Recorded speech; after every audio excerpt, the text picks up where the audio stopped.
আজকে তো 10 তারিখ, আজকে বেটার রেজাল্ট দেওয়ার কথা। কি যে করলো, তোর বেটার কি খবর? আমার ব্যাটার রেজাল্টের কি খবর, দাদা তো ফোন দিয়ে শুনি।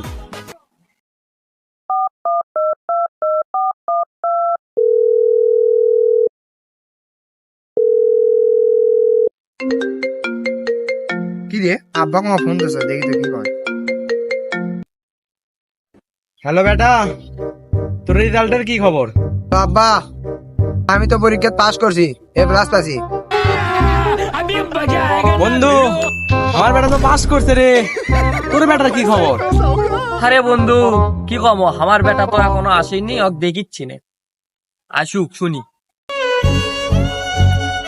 আব্বা, আমি তো পরীক্ষা ফেল করছি।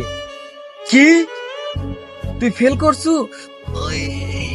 বন্ধু কি আছে তোর, কি আছে? সমস্যা নাই, ফেল করছে তা কি আছে, পরের বার দেখা যাবি। এত কষ্ট করে মানুষ করছি বা, খায়া না খায়া চুলটাক মানুষ করছি। কি আর করবো, করা কিছু নাই।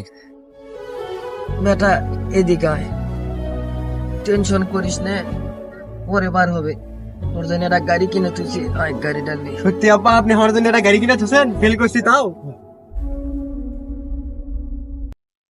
A few moments later. আব্বা ছেড়ে দেন, আব্বা, আব্বা ছেড়ে দেন, আব্বা, আব্বা, আব্বা, আব্বা, আব্বা ছেড়ে দেন, আব্বা, আব্বা ছেড়ে। এ বাবা রে, পরীক্ষা ফেল করার জন্য যে কুপন খাওয়া লাগলো বাপের হাতে। পৃথিবীর কোনো বেটা জানি কে কুপন না খায়। তোমরা ভালো করে পড়াশোনা করো।